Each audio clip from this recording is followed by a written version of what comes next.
होली की आप सभी दर्शकों को ढेर सारी शुभकामनाएं।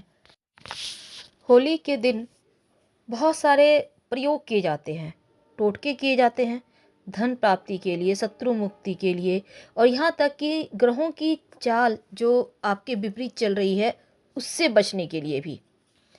तो आज हम आपको एक महाप्रयोग बताएंगे। सबसे पहले तो आप ये जान लें कि वो पौधा कौन सा है। इसको हम कहते हैं आक या मदार का पौधा।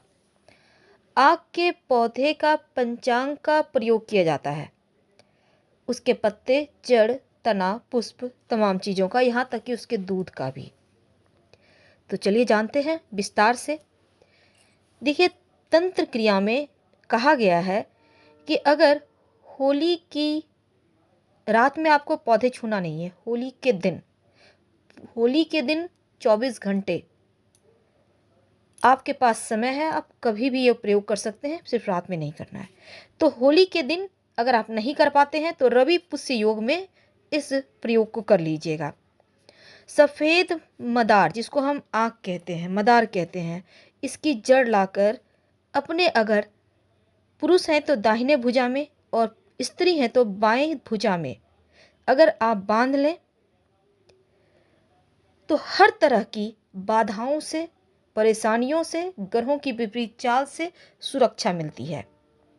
और अगर बंध्या स्त्री इस जड़ को धागे के सहारे कमर में धारण कर ले तो उसको भी संतान की प्राप्ति हो जाती है। इतने गुण है इसमें। तो होली की रात इस प्रयोग को आप कर सकते हैं। तो हालांकि इसके बारे में हमने पहले भी आपको बताया है, आप उन प्रयोग को भी कर सकते हैं। आक या मदार, इसकी दो जातियां हैं, एक लाल और दूसरा सफ़ेद। हालांकि ये वृक्ष ज़्यादा ऊंचा नहीं होता है, झाड़ पतवार की तरह है। और आक के जो पत्ते होते हैं ना, वो बट वृक्ष के पत्ते की तरह हल्का सा गोलपन लिए हुए होते हैं। हालांकि आक का प्रयोग ज़्यादातर तांत्रिक प्रयोग होता है। हालांकि ये सात्विक है पूर्णतया, लेकिन इसको तांत्रिक प्रयोग की तरह ही देखा जाता है। आक का जो दूध है, हालांकि आपको हम पहले ही बता दें कि आक जो मदार है वो उसमें थोड़ा विष का प्रभाव होता है, इसलिए सावधानी से हाथों को धो लीजिएगा जब भी प्रयोग कीजिएगा। और इसका अगर आप आयुर्वेदिक प्रयोग करना चाहते हैं तो बिना किसी वैद्य की सलाह के कोई भी प्रयोग मत कीजिएगा।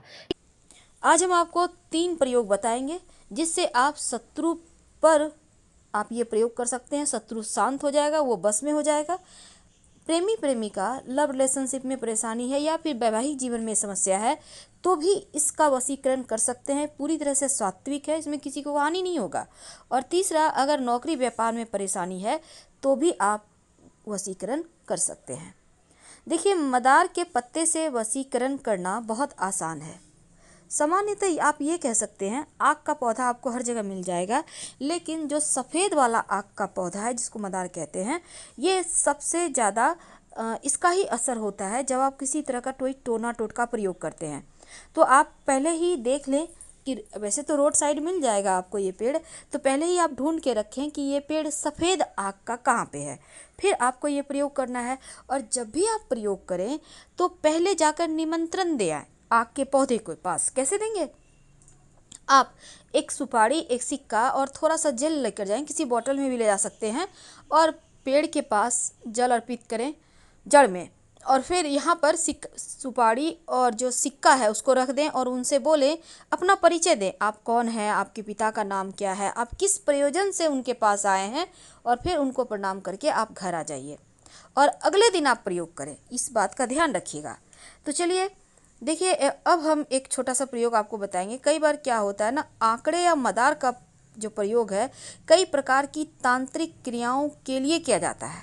तो आज हम बहुत तरह के प्रयोग होते हैं, पर हम आपको कोई बड़ा वाला तांत्रिक प्रयोग नहीं बताएंगे। हम पहले ही क्लियर कर दें, वो जो होता है मारन वाला, वो सब नहीं बताएंगे। सिंपल तरीके से आप शत्रुओं को शांत करें, आप प्रेमी प्रेमिका एक दूसरे के करीब आएँ, बस यही बताएंगे।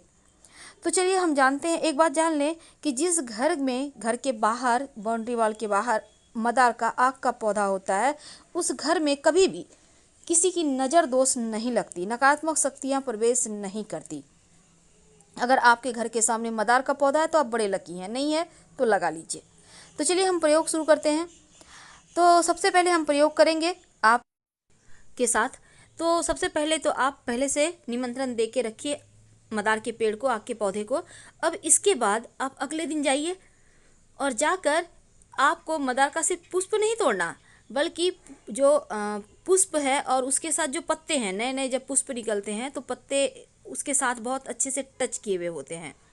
तो आपको, या बड़े भी खिले हुए पुष्प है तो कोई बात नहीं, बस ये कोशिश करना है कि पत्ते भी आपको लेकर आना है। अब इसको लाकर आप, पत्ते और पुष्प लगा हुआ ही रहे, टूटे, उसको तोड़ना नहीं है। अब लाकर हनुमान जी के मंदिर में जाइए। अब हनुमान जी के जो चरणों में सिंदूर होता है, आप उसको थोड़ा सा उंगली से लें और लेकर अपने और उस व्यक्ति का नाम लिखें जिसके साथ आपको रिश्ते बेहतर करने हैं। यानी आप लव का भी नाम लिख सकते हैं यहाँ पर और जीवन साथी का भी नाम लिख सकते हैं। जिसको भी बस में करना चाहते हैं उसका नाम लिखिए हनुमान जी के चरणों के सिंदूर से।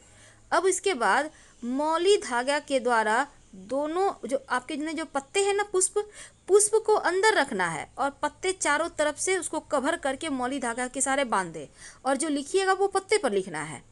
वशीकरण हो जाता है और ये प्रचंड वशीकरण है। इसको करने के बाद आप कहीं मिट्टी में दबा दें, पीछे मुड़कर मत देखिएगा, कभी भी खाली नहीं जाएगा।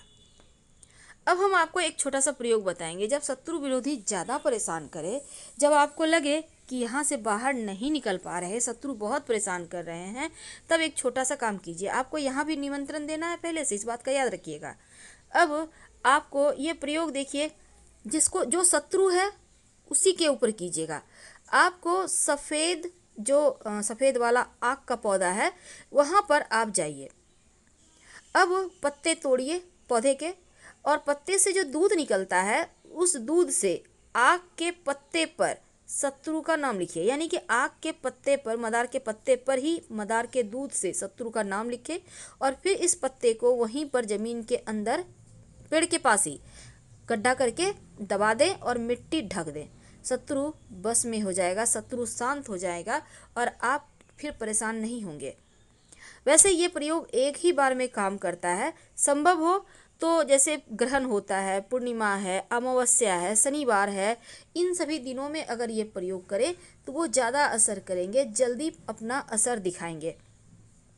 ज्योतिष के अंदर यहाँ तक माना जाता है कि अगर आप मदार की जड़ को ताबीज के अंदर रखकर, यानी सफ़ेद मदार की जड़ ताबीज के अंदर रखकर काले धागे में बांधकर गले में या बाह में धारण करें तो आप पर कोई कितना बड़ा भी तांत्रिक प्रयोग किया होगा वो समाप्त हो जाएगा। तो अगर आपको भी लगता है आपके घर के आसपास किसी ने कुछ किया है तो ये प्रयोग कर सकते हैं और 1 महीना के बाद मिट्टी में दबा दें। तो चलिए सबसे अंत में एक खास उपाय। कई बार क्या होता है, आपके ऑफिस में, आपके व्यवसाय स्थल पर लोग बहुत परेशान करते हैं, कई बार घर में भी लोग परेशान करते हैं। तो ऐसे में एक छोटा सा काम कीजिए। आग के मदार के पत्ते से ये भी वशीकरण होता है, लोग परेशान नहीं करेंगे।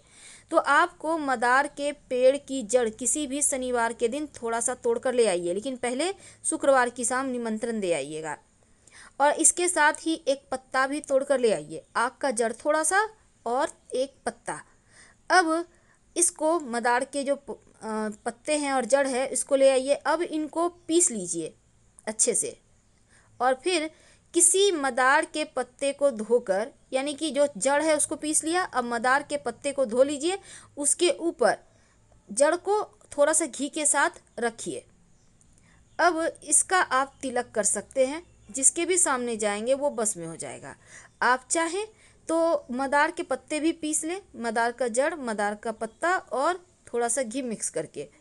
ये प्रचंड वशीकरण है। आपके नौकरी रोजगार में भी आपको समस्या नहीं आएगी, कोई भी आपके सामने टिक नहीं पाएगा और ये वशीकरण तिलक है। वैसे तो आप वशीकरण के लिए यहाँ पर आप चाहें तो लाजवंती के पौधे का जड़ भी डालकर, पीसकर डालकर आप प्रयोग कर सकते हैं, इससे भी वशीकरण होता है।